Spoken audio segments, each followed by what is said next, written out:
Grow and grow and grow. You know, like the phoenix from the ashes. Yeah, you gotta keep moving, girl. Come on, son. I'm gonna get you to sign some good stuff later, don't you worry. All of you who've seen my panels, you know that I like to have a great time. I can hit a little hard sometimes, I can be a little soft, that's what I like, you know? But we're never soft in our house. Right, Scotty? Anyway. By the way, Scott's down here in the front looking at me like, oh my God, don't embarrass me. Stay on here.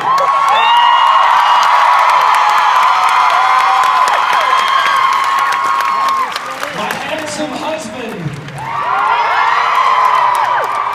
With the skinny waist and the big shoes.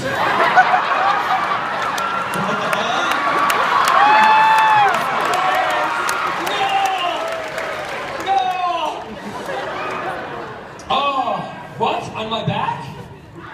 Really? Oh, no. No underpants this year. No. Last year was underpants. Oh, you're sitting in your underpants right there. That was a view that I haven't seen in a long time. And by the way, you need to shave. You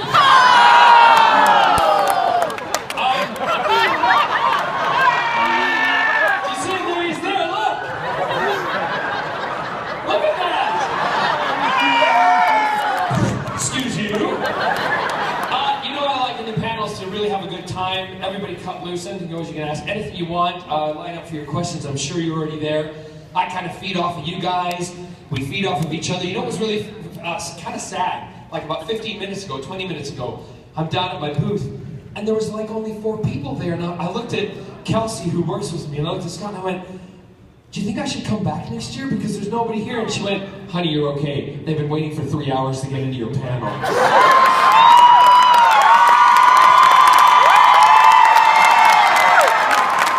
Awesome.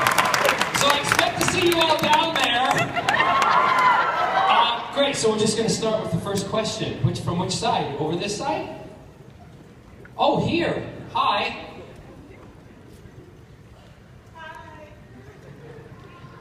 My name is Allison, and I am a big fan.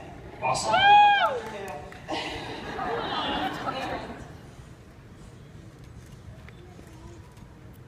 sort of a fan of Aaron.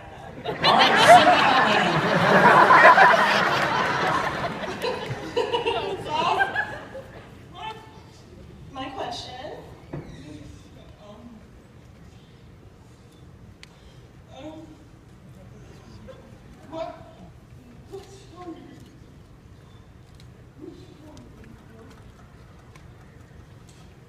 Which one is my favorite character? Yeah. Is it Jack? Yeah.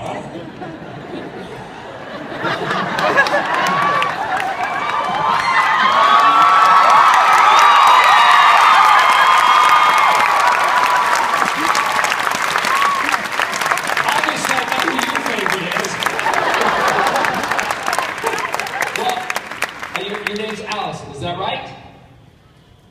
Yes. Okay, Allison, for me, I really never answer favorite questions because once I say who my favorite is, that means that I'm stuck. They'll always say, well, you can't say this is your favorite, this is your best. But I'll tell you right now I know that you love Jack Harkness. Jack Harkness was the one who, I love Malcolm Merlin. I like being a bad guy. I like playing Jack Harkness because he was a hero.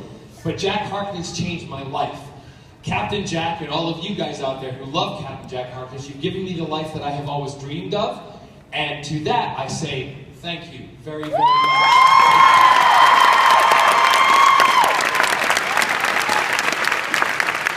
And get watching Arrow, damn it! Yes. Hi, Philip. I know there's a lot of Hoovians out here, but Yeah. I'm not getting to that. I'm going with Arrow. Good. Hey, we're all one big happy family. Who likes who? Who likes Arrow? We all come together and have one great big party.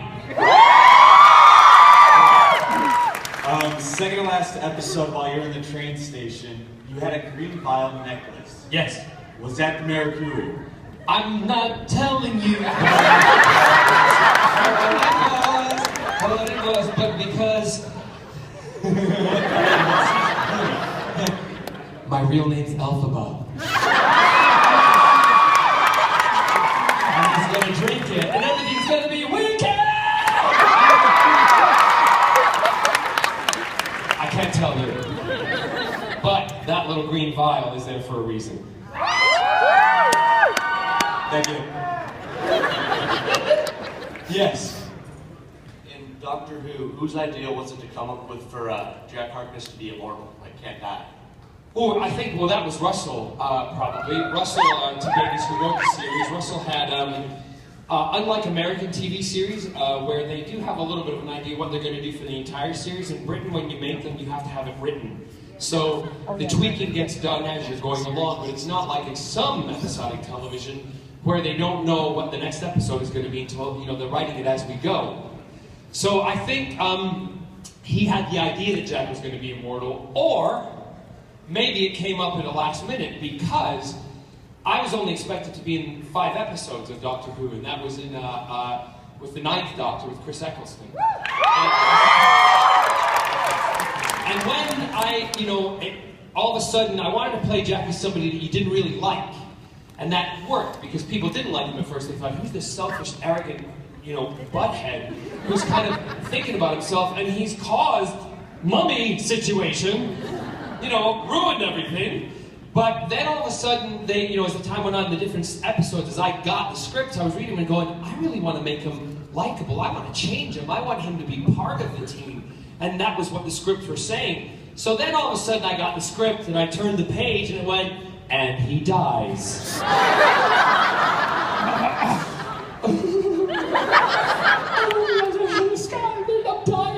And I thought, I hadn't even turned the next page. I thought, well, I've been in Doctor Who. It's been a lifelong dream, childhood dream. Here I am. I've played a hero. I've been a character that's gone from A and gone to Z and turned himself around, and he's now liked by the British public. And then I went, oh, okay, just let's see what happens. And I turn it and it goes, and he comes back to life. So I knew that if they left me, and then I was pulled in for a meeting and they said, we want you to be in more, but we have to establish David Tennant as the Doctor because Jack's a very strong character. It would be unfair to bring a new Doctor in and have you kind of dominating, although I would love that over David Tennant.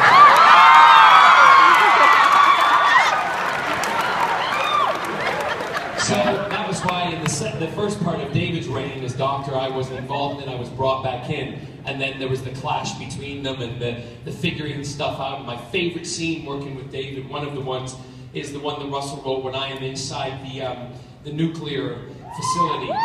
And the whole thing is done through a door with a window. And he's telling me you're wrong and da-da-da. And I'm explaining to him about why I do what I do, and that I can give myself up for anything, and blah, blah, blah. And that was the first time both of them come together, and the Doctor then goes, all right, I'm going to take you on board, and we're going to deal with this. So, yeah, I don't know if I answered your question, but that's how it all came about, really. You're welcome. Yes. Hello. Hi. My question is, do you plan on doing more work with Misha Collins? Put it this way, I haven't worked with Misha Collins yet, but I intend to one day. He may not know it yet, but no, I'm gonna get involved with his, he does a scavenger. Now, I said I would do this at the last con I was at, but I really don't know what it involves, and a lot of you guys have been coming up to me at the table and stuff and telling me, which is great, but I need to get a team together of people. Any volunteers? We will have a team Barrowman, and they will do a scavenger. I will kind of moderate the whole thing and make sure it's all done because I really don't have the time to run around and build dinosaurs out of maxi pads. I just don't. Right? But I love the idea that those are the kind of crazy things he comes up with because in a way that's like me, a bit crazy. So just if you hit my website and if you follow me on Instagram, Facebook, Twitter, any of the social media sites, who say, please keep checking it out, because if you want to be part of the team, I'm sure the spaces are going to go very quickly, okay? And I want representation from all over the country or all over the world. Got it? By the way, I love Misha. He's called my Misha man. Yes? Okay. Hi. Hi. I love you. I love that you love me. Okay. I love you, and you love me all the time. I just wanted to ask, like, between like the cast and team of Doctor Who and Torchwood, which one did you like enjoy more? Really? Really? They were both two different experiences, because on Doctor Who, I was one of a team, and David was the leader. And I was able to go into Doctor Who and kind of, in a nutshell, just to say, use this term, let my hair down and be fun and have a good time. You know, well, while we got the work done, but I'm also saying as the character of Captain Jack, Jack didn't have so much responsibility on his shoulders. However, in Torchwood, I was the leader of the pack. And everybody I was responsible for everybody around me, and also the same in the show. It was my show, and I was the leader, and treated it that way. So each of them have a really good, kind of taste for me of different types of things. And that was the thing, as an actor, being able to play Jack, who was on Doctor Who was roguish, flirtatious, Captain Jack Harkness. Nice to meet you. All that stuff. It was just great. And then on Doctor Who, it's like, on Torchwood, it's like, get out of my way or I will kill you. Yeah. Right? So completely two different characters, two different groups of people, and both equally as fun. The thing that's great about the Doctor Who world, once you are in it, and for those of you who have dreams about being in it, keep dreaming, because it can happen. It happened to me. Never thought it would. Boy, doing musical theater in the West End and on Broadway, and all of a sudden, there I am, one of the iconic characters now in Doctor Who. You're a part of the Doctor Who family for the rest of your life. And those of you who watch it, you're all part of it too.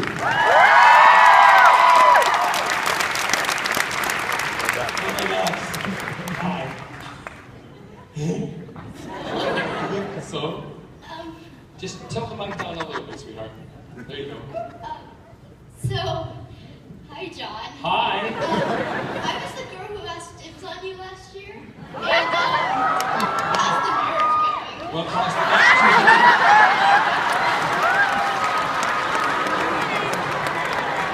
Well, now you've grown up. I don't know, you want to ask Scott that question?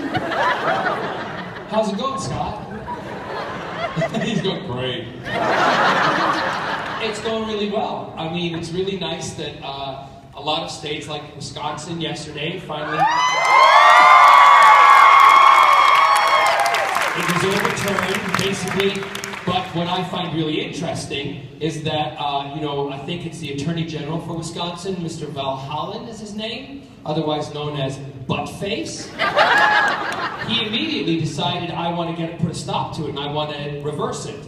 And so he ran around like a chicken with his head cut off, saying, I'm going to stop it, we're not going to let this happen. And you know what? Just sit down and shut up, because it's going to happen everywhere.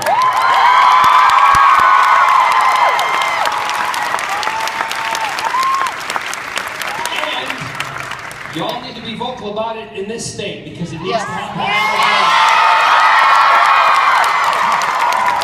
And the reason it needs to happen is because we are two men who are so happy that we can celebrate our lives together and celebrate the love that we have for each other.